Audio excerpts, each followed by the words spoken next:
Hi friends, ఈరోజు మనం మంచి రెసిపీ అంటే పెరుగన్నం అంటే కర్డ్ రైస్ ఎలా తయారు చేసుకోవాలో చూద్దాము. దానికి కావాల్సిన పదార్థాలు, మీకు రైస్ ఎంత కావాలో అంత మనం 1 కప్పు కానీ 2 కప్పులు కానీ వండుకోండి. తర్వాత పెరుగు, గట్టిగా ఉన్న పెరుగు, చిక్కగా ఉన్న పెరుగు పెద్ద గిన్నెతోని ఎక్కువగా తీసుకోండి. మంచి ఫ్రెష్గా ఉన్న పెరుగు తీసుకోండి.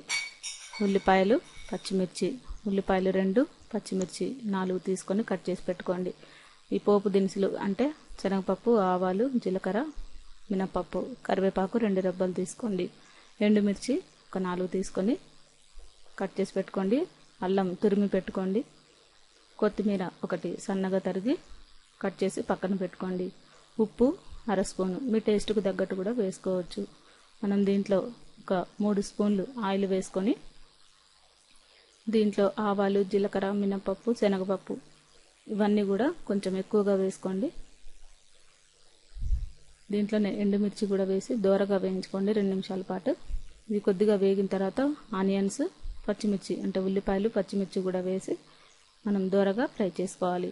ఒక 2 నిమిషాల పాటు దోరగా వేయించుకోండి, మరి మాడకూడదు. దీంట్లోనే కరివేపాకు, మనం తురిమి పెట్టుకున్న అల్లాన్ని కూడా వేసుకోండి. ఇప్పుడు మనం దీన్ని చక్కగా ఫ్రై చేసుకోవాలి. కొద్దిగా ఫ్రై అయిన తర్వాత దీంట్లోనే మీ టేస్ట్కి తగ్గట్టు ఉప్పు వేసుకోండి.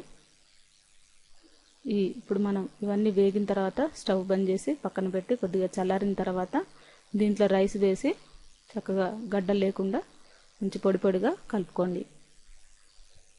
ఇప్పుడు మనకి పిల్లలు కూడా ఇది బాక్స్లోకి కావాలంటే చక్కగా తీసుకెళ్తారు, టేస్ట్గా కూడా ఉంటుంది. లంచ్ బాక్స్లో కూడా ఈ పెరుగన్నం మనం చక్కగా ఇలా సింపుల్గా రెడీ చేసి మనం పంపించవచ్చు. ఇప్పుడు మనం ఉండలు లేకుండా చక్కగా కలుపుకున్న తర్వాత దీంట్లో కొద్దిగా పెరుగు వేస్తూ కలపండి. చూసారు కదా, ఇప్పుడు ఇది చక్కగా కలుపుకోండి. మీకు జారుగా కావాలంటే మరి కొద్దిగా ఎక్కువ పెరుగు వేసుకోవచ్చు. కొంచెం మనకి గట్టిగా కావాలంటే కొద్దిగా సరిపడ పెరుగు వేసుకోవచ్చు.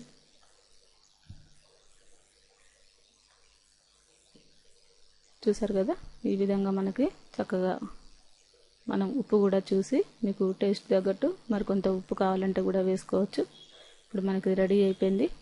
చివరిగా మనం దీంట్లో కొత్తిమీర వేసుకొని చక్కగా సర్వ్ చేసుకుంటే మంచి రుచికరమైన, పిల్లలు కూడా ఇష్టంగా తినే పెరుగన్నం మనకి రెడీ అయిపోయింది.